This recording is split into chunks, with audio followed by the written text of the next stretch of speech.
EXPs, what's good? How are you guys doing tonight? Yes, it's none other than Jay, your experiential marketing coach. And I meant to put that post up a little bit earlier. It was sitting right there in my Facebook feed. Forgot to hit post. But nonetheless, your girl is here. I'm a little early tonight. But while I had time, I wanted to make sure that I came on tonight and talk to you guys a little bit about some of the things that's been on my mind. My wheels been churning over here. Your girl is doing, listen, y'all, 3 posts a day for the next 30 days. Yes, I've been challenged by my coach because your coach, I'm y'all coach, and your coach got to have a coach, right? That's the only way I'm going to continue to learn, to grow, to progress is to make sure that I'm being coached by the best so I can come back and deliver the best to you guys. All right. So 3 videos a day for 30 days. All right. So for those of you who are not following me, I'm going to go ahead and drop my IG, my Instagram, in the comments. Follow me on Instagram and on TikTok. Yes, at JAE Davis Media as well. And any suggestions I'm taking as far as any videos, any content that you guys want me to post or create around the experiential marketing industry, anything that you feel is important, is valuable to help educate people on how to become a great brand ambassador, how to advance in the industry. I'm all ears. All right. So drop some comments, drop some thoughts for me so I could go ahead and look over that. Also, check in with me. Let me know where you guys are currently at. If you're on tour right now, what market, what cities are you in? I know on the Southeast, we've been getting a lot of rain and crazy weather. So I hope all of you are out there staying safe. You're taking the necessary precautions to protect yourself, first off, your staff, and any event assets and elements. All right. So I'm going to jump right into it because I don't want to be too long with it tonight. I want to talk about interview tips, right? And one of the reasons why, right? One of the reasons why you may not be afforded or being awarded the opportunities that you desire in the industry, right? Whether you are looking to progress from brand ambassador to tour manager, you feel like, you know what, Jay, I keep interviewing, I'm not getting the calls back. My resume is A1, right? I did everything you said. My headshot is A1. I didn't have to hire a photographer. Hey, my phone, it got the job done. It looks good. It looks professional, especially now with all the smartphones we have. A professional photographer is not needed. All right. As long as you got a phone, you got some good lighting, you can have the ideal headshot that these account managers and clients look for, right? So you're saying, you know what, Jay? My resume is A1. I took all your tips, everything from a resume standpoint looks good. I kept it short. I kept it sweet. My headshot is good. But when I get on the phone, right, when I get the call back for the opportunity, I'm not hearing from anybody after I interview for the opportunity. Account manager's not calling me back. I don't know if you guys can hear me. Okay, account manager's not calling me back. Staffing coordinator is not calling me back. Like, what is going on? Why am I not being afforded any opportunities? What am I doing wrong? Right? Excuse me. And the main reason why, and I'm going to put my phone on silent because I don't want no interruptions as I go into this. I'm going to go ahead and share my screen with you guys really quick because I'm going to go over one of the key reasons, right? As someone who has interviewed EXPs for potential tours, one of the key reasons why you may not be getting that call back, all right? And one of the key questions that so many EXPs fumble on, right, when they're asked this question. So let me go ahead and pull it up real quick, all right? And I teach this in my tour manager course. I wanted to come on and just give you guys a quick snippet of it because I felt like it was valuable. It was important for me to talk to you guys about this and for you guys to really understand the importance of this question. All right. So account managers, agree, disagree, drop your thoughts in the comments, right? You looked over that first resume. You like what you see. You check their social media profile out. You like their headshot.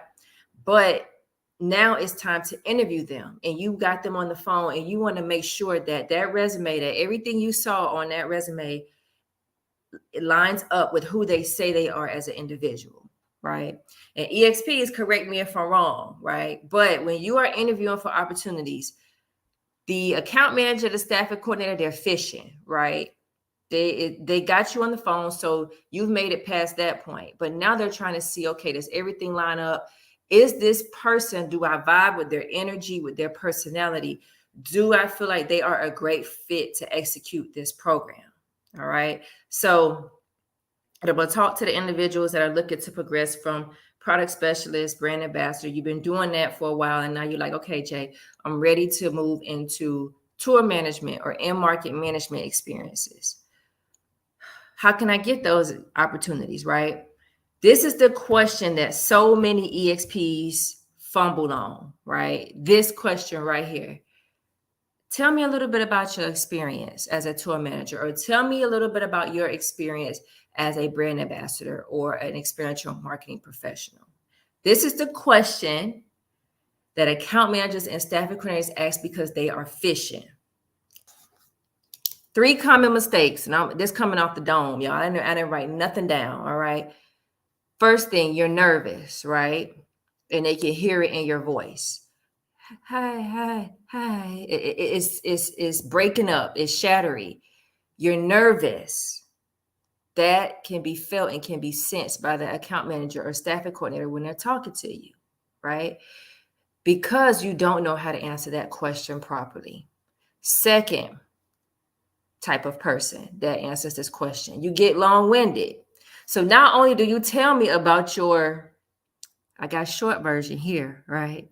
But not only do you tell me about your short version of how you have gotten to where you've gotten and you obtain opportunities that you've obtained as an EXP, but you get long-winded. You talk about your personal life, your kids, what you was doing before you was an EXP, why you started working in the industry, what was your favorite event, what was your worst event, what was your favorite account manager, why you stopped managing programs, why you stopped working for that agency, why you don't like that account manager, why you hate that brand. You give me everything. So you nervous?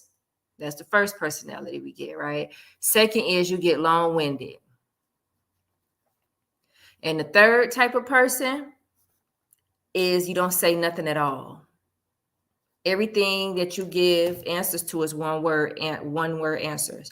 Tell me a little bit about your experience. Oh, I've been in the industry for a while. What events have you worked? Oh, I worked a lot of events. Can you name some events? Obviously,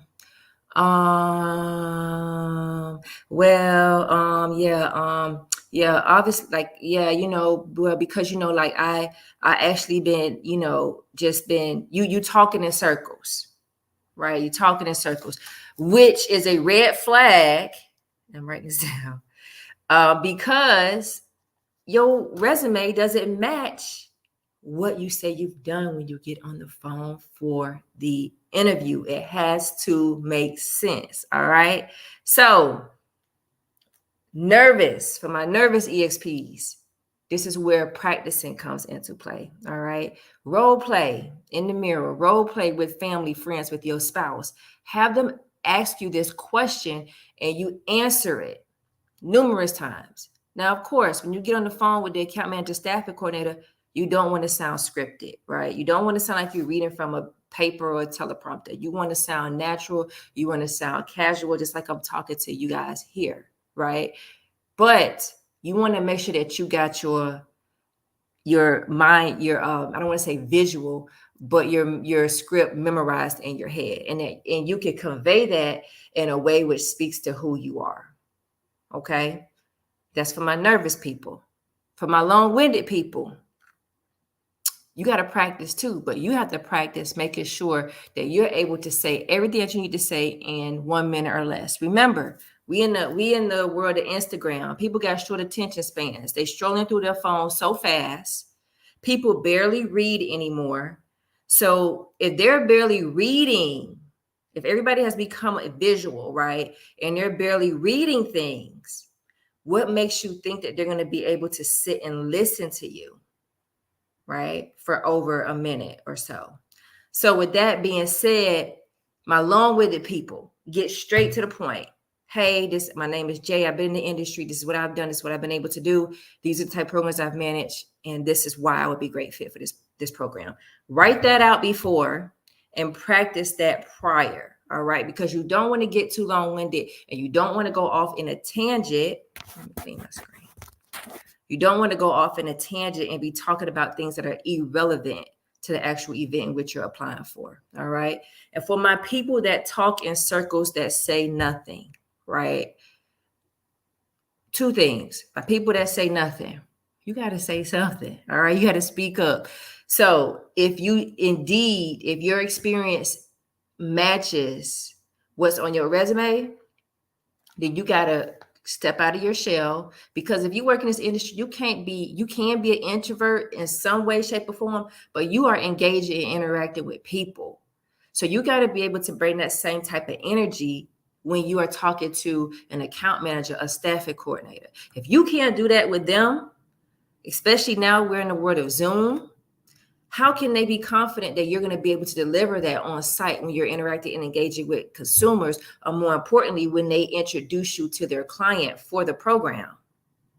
So whatever you have on your resume, it has to match the personality and the skill set that you present to that account manager or staffing coordinator for that opportunity. All right. For my people that talk in circles, get straight to the point.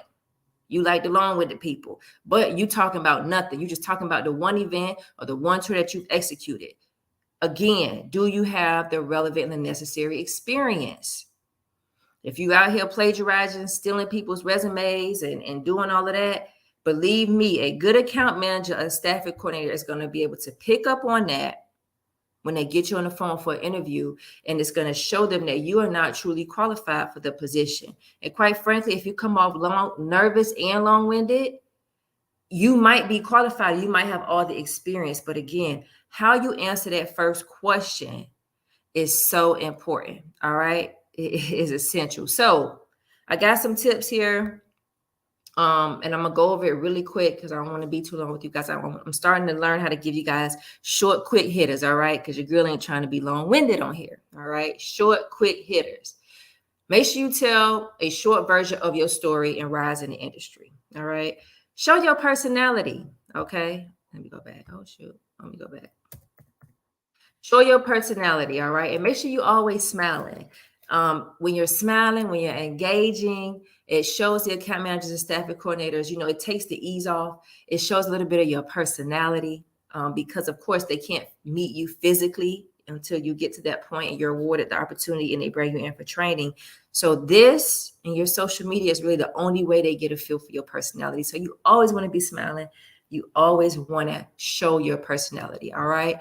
And then talk about some of the skills that you've obtained as a manager or sharpened over the years as a brand ambassador or product specialist. So now that we're done with that, let me go back to my screen so y'all can see you guys. All right, I'm back. All right, so with that being said, right, when you guys are interviewing for these opportunities, make sure that you have a list. I always recommend that you guys have a list of the opportunities and things that you've been able to accomplish in the industry, and how you were able to transform that program, the goals or the metrics that you had, and how you were able to accomplish that in the role that you were given. Okay. So prime example, if you worked as a brand ambassador and the program that you were on was more of a goal-driven type of program, and you had certain metrics and certain goals that you had to meet, talk about your experience being able to do that on a consistent basis and how you helped that program become successful over the time or the duration in which you executed it. Okay. If you were a product specialist and you're looking to obtain that tour opportunity, talk about the number of consumers you were able to engage with, the numbers as far as what you were able to do from not only interaction standpoint, but how you were able to convert those consumers to individuals who ultimately purchase that vehicle or purchase that product. Right. And talk also from the strength of how you were able to manage different roles and responsibilities. So whether you had to complete event recaps, whether you had to make sure that you trained another brand ambassador, whether you had to work closely with the on-site contacts, those are all qualities and characteristics that many account managers, many staffing coordinators look for when they are looking to hire a tour manager, right, for a particular program. If I'm wrong, hey, let me know. Drop it in the comments. All right. Your girl been around the block for years. All right. And I've been there. So when you're applying for these opportunities, guys, you want to make sure that when they ask you that question, tell me a little bit about yourself. So Jay, tell me a little bit about yourself. Tell me a little bit about your experience. How long have you been in the industry? You start off by first giving them a quick synopsis. Hey, my name is Jay. I know you guys have read my resume already, so you guys should already be privy to who I am. But I've been in the industry for this amount of years. I've executed, this amount of programs, and one of my most memorable programs, which allowed me to become blank, blank, blank, or well-versed in blank, blank, blank, or excel at blank, blank, blank, or achieve blank, blank, blank, was this program. Bam. From there, you also talk about your various skill sets, right? And how you would be an asset to that program. All right. And then you keep it short. I know it's a lot to try to fit in. You're like, okay, how do I say all of this in a short amount of time? You got to keep it short. All right. I like to say 1 minute. You got to go over a minute and a half. That's cool. But make sure you giving them the sauce. You're giving them the heat in that minute and a half, so that when they get off the phone with you, it's like, oh, we're not calling the other tour managers. We're going to go with Jay, or we're going to go with A, B, C, and D, because this is the person that we feel confident is going to represent our brand, the client, and represent our agency. Okay, so you got to make sure you're always selling your experience. That is so important, but you got to do it confidently. All right. So my nervous EXPs, my long-winded EXPs, my EXPs that talk in circles with little to no experience. And when I say EXPs, I mean my experiential marketing or event marketing professionals. I use those terms interchangeably, but I'm talking to you guys tonight. If you're looking to obtain that tour opportunity, because we in August, we got winter and fall programs coming up where tour managers may be needed. Make sure you are keeping these tips in mind. And when you get on there to interview for these opportunities, first off, do mock interviews, okay, to make sure that you're prepared, to make sure that you are not nervous. And if you guys are like, okay, Jay, I don't know all the questions, I don't know how to answer these questions, I'm going to drop my link to my resource hub here in the comments. You guys go ahead and download that resource hub. It has everything that you need: interview tips, interview questions, how to answer the questions efficiently and effectively, and how to land the opportunities that you desire. Okay. I'm going to be dropping that resource hub in the next couple weeks. So for all my brand ambassadors who are looking to move into tour manager and higher paying positions, for all my EXPs who need a resource that you could refer to other EXPs, for all my veteran EXPs, this is a great guide for you to have, for you to keep handy as you continue to execute events within the experiential marketing industry. I break everything down and I condense everything that you need in this resource hub. Okay. So let me go ahead and drop that for you guys right here in the comments. But other than that, I want to thank you guys for joining me tonight. I felt like, I need to talk about this because so many EXPs reach out and I'm like, okay, Jay, I interviewed, I did everything you said. Why am I not getting opportunities? And it's you guys, it's the interviewing. You get past the interview opportunities in the interview stage and you're not able to land the opportunity that you desire. Okay. So let me go ahead and drop that here in the comments for you guys. If you guys have any questions while I'm here, definitely go ahead and drop them now. And yeah, let me find it. There we go. All right. So that is the resource hub for you guys. Make sure you tap into that. You share that with other EXPs or brand ambassadors who may be new to the industry. This right here, this hub has everything that you need to be successful. All right. This is Jay, your experiential marketing coach. I'll check in with you guys later. Have a great week. Be safe executing your events. If you're on the road, make sure you take the time to check the weather, check any alerts, and that you are managing yourself and your health accordingly. All right. Later.